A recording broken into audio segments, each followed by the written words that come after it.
Halo warga Indonesia dimanapun kalian berada, terutama yang menantikan pengumuman pendaftaran STAN dari Aceh sampai Papua. Ya ampun. Nah, kalian pasti sudah menantikan timeline, persyaratan, dan apa saja yang dibutuhkan untuk daftar STAN dong. Saya tahu.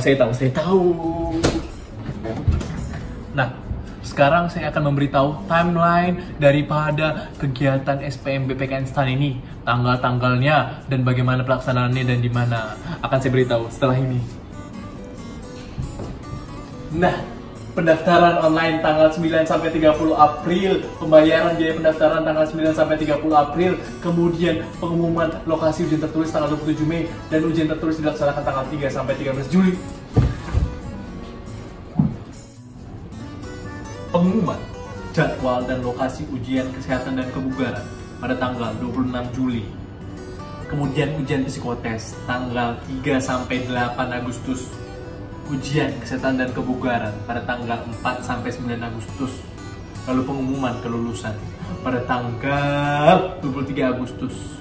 Kemudian kalian akan melakukan pendaftaran ulang pada tanggal 28 sampai 30 Agustus. Dan lalu kalian akan menjadi mahasiswa baru PKN STAN, memulai pendidikan pada tanggal 9 September. Lalu kalian akan melihat dunia Kalimongso, Ceger, Pondok Jaya, Pondok Aren, Pondok Betung, dan Pondok Indah. Segalanya.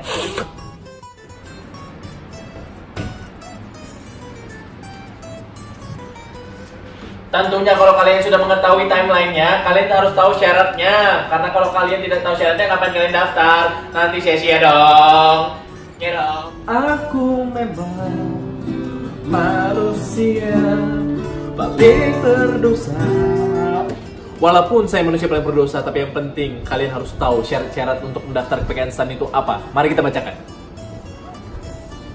Yang pertama adalah, untuk kalian lulusan tahun 2018 atau sebelumnya, kalian harus memiliki rata-rata nilai di ijazah yang tidak boleh kurang dari 70 dalam skala 100. Untuk kalian calon lulusan tahun 2019, kalian harus memiliki nilai rata-rata rapor yang tidak kurang dari 70 dalam skala 100 dan tidak boleh kurang dari 2,8 dalam skala 4. Berikutnya adalah usia kalian pada saat tanggal 1 September 2019 tidak boleh lebih dari 20 tahun. Kemudian berikutnya kalian harus sehat jasmani, rohani, dan bebas dari nafza. Karena kalian tidak boleh mendagangkan nafza di kampus. Itu tidak boleh.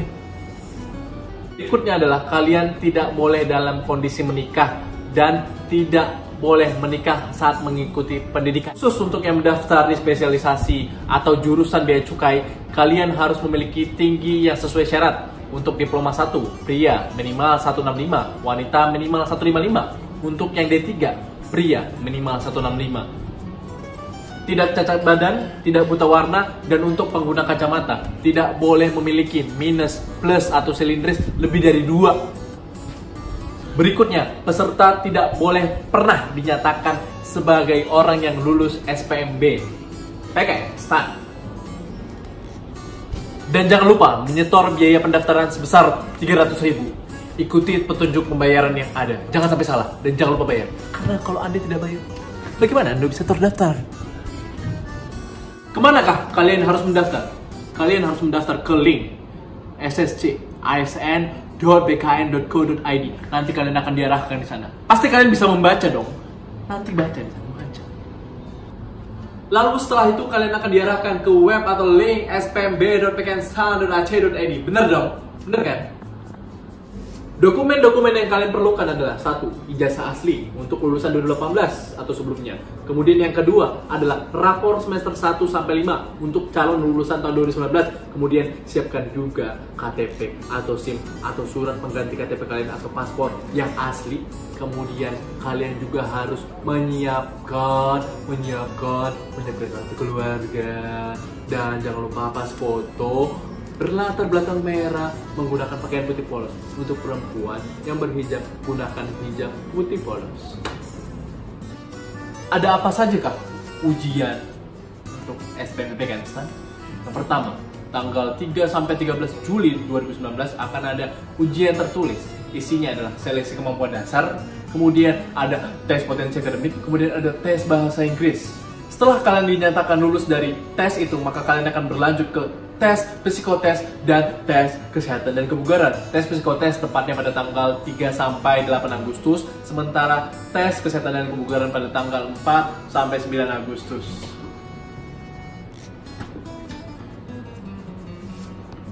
Ada apa saja kah di tes ujian kesehatan dan kebugarannya? Seluruh peserta akan mengikuti lari 12 menit dan 1 run. Sementara untuk yang meminati jurusan Bea dan Cukai akan diuji untuk pull up, sit up, kemudian push up. Dan kalian semua harus semangat.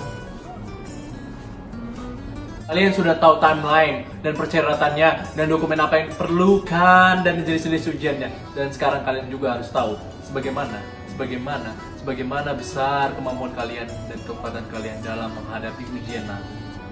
Karena kalian bayangkan teman-teman, jumlah pendaftar pasti banyak sekali, sementara kuota yang diterima hanya 3.000 teman-teman, 3.000 kuota yang diterima, pendaftar banyak. Ini kan ibaratkan seperti kalian ingin menjadi Atta Halilintar, tapi pasti susah, subscribernya banyak, dibeli.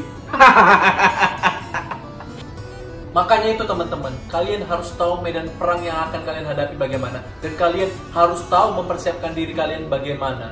Karena kalian tidak hanya bersaing dengan ribuan orang, dengan ratusan ribu orang, tapi bersaing dengan diri sendiri. Makanya, persiapkan dengan baik. FYI, kuota untuk jurusan akuntansi merupakan kuota terbanyak, yaitu 1.214. Sementara kuota terkecil adalah D3 Kepabeanan dan Cukai, yaitu sebesar 33. Makanya teman-teman, kalian harus berjuang mulai dari sekarang. Siapkan latihan-latihan soal, kerjakan soal-soal PKN STAN sebelumnya, lalu kerjakan dengan waktu agar kalian mampu mengukur sejauh mana kemampuan kalian mengerjakan soal di bawah tekanan dan di bawah waktu yang sangat singkat. Oleh karena itu, saya Franz Kevin sangat berharap kalian dapat mempersiapkan diri kalian dengan baik, lihat peluang yang ada sehingga kalian mampu memanfaatkannya dengan baik, dan kami akan menunggu kalian kelak menjadi mahasiswa PKN STAN dan menjadi alumni juga seperti saya. Tetap semangat dan sukses di SPM PKN STAN 2019. Ya ampun.